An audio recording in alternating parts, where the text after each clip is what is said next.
What's a hot fashion trend that's always a winner? Camo and denim combined. Check out the next tutorial.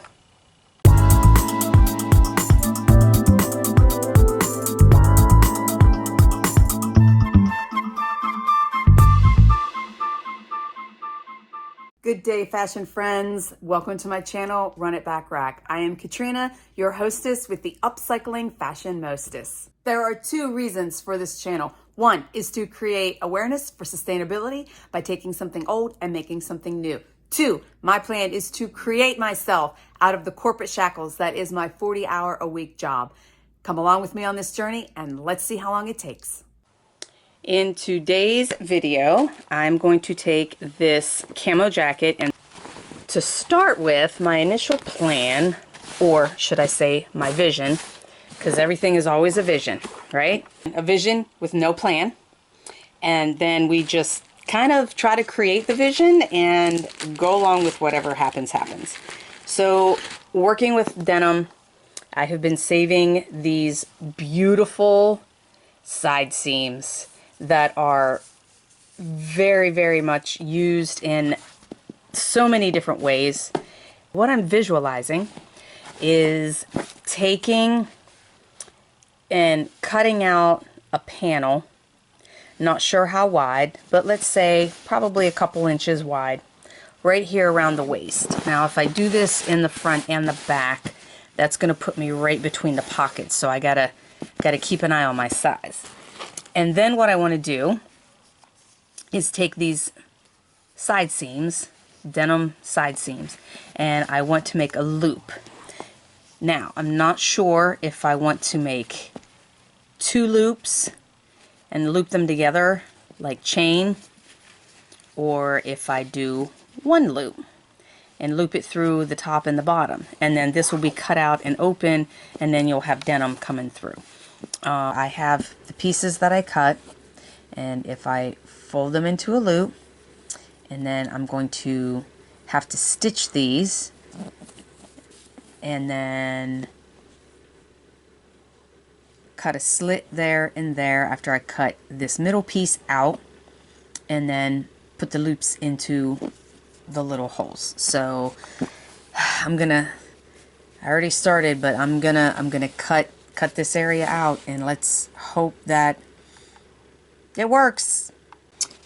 Got the first loop done, so I had to cut a slit top and bottom, bring the two ends together, and I had to stitch them by hand. But I think that's going to look pretty cool.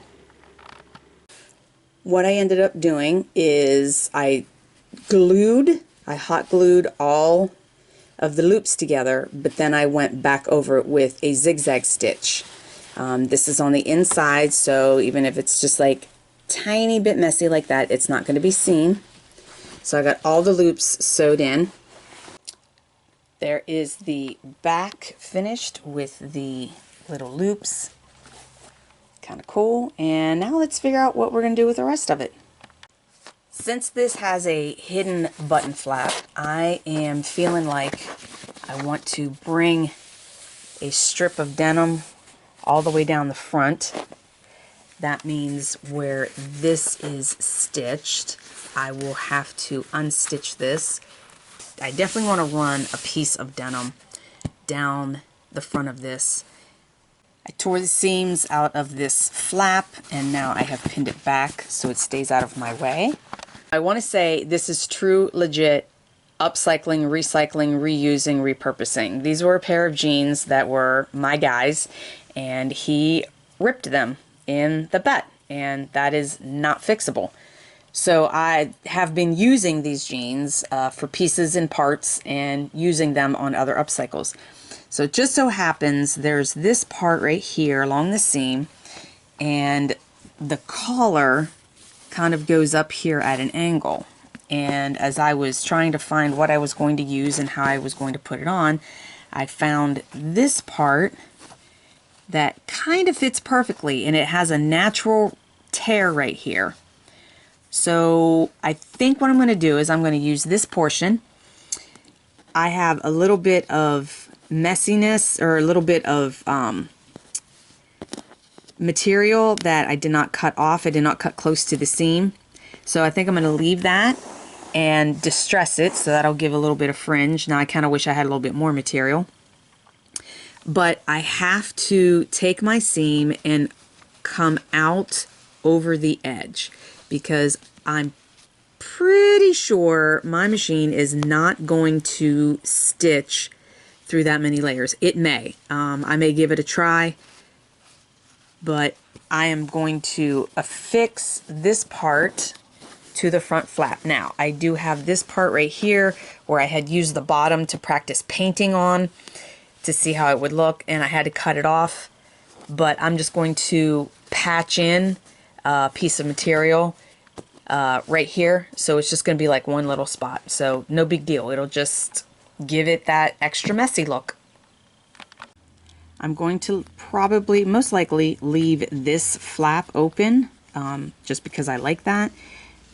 This, now what I'm doing is I'm marking a mark where the stitching is and where I'm going to need to stitch, but I'm cutting a little bit extra because I think once I stitch here, I'm going to go through and distress all this all the way down.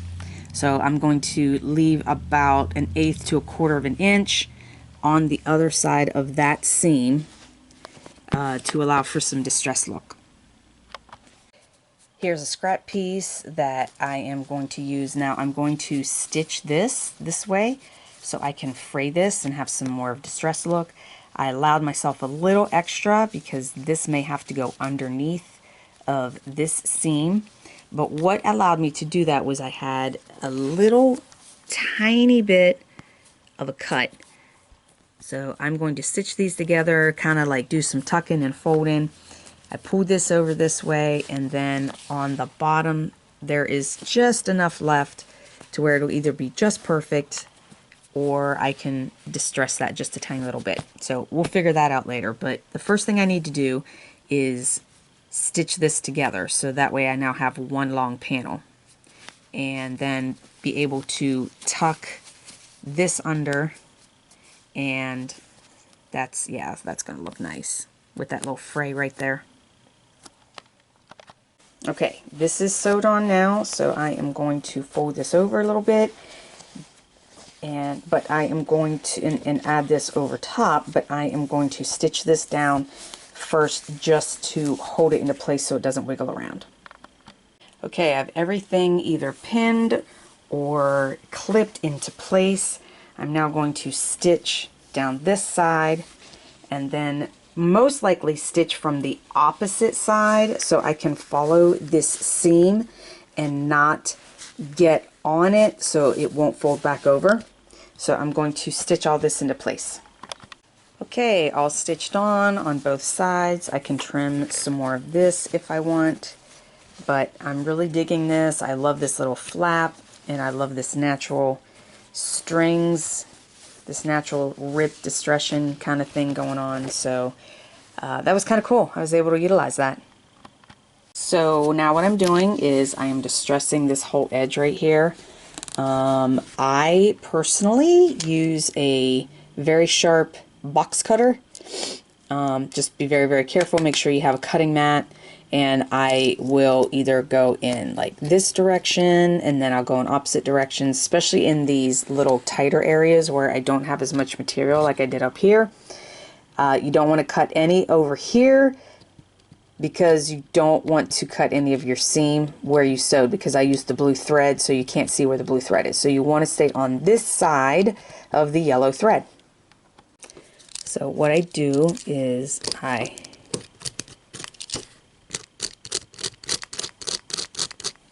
will cut this way, I'll cut this way, cut in all different directions, and I'm trying to do this with one hand, and it's not very efficient.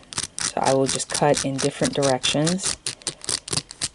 Alright, and then once that's tore up, then I will just go through with some tweezers and just give it a scrub, and there you go, a nice fringed distressed look. Now I'm going to distress this outer flap, making sure that I tuck my camo material underneath so that I don't cut it. Now what I'm going to do, I'm going to sew this back down where this was tacked down, so that way it's going to still be nice, and whenever this gets buttoned, this isn't going to flop open. There is the front all finished, all distressed. I may or may not leave this on. I think I'm just going to leave it on for right now. The next thing that I did,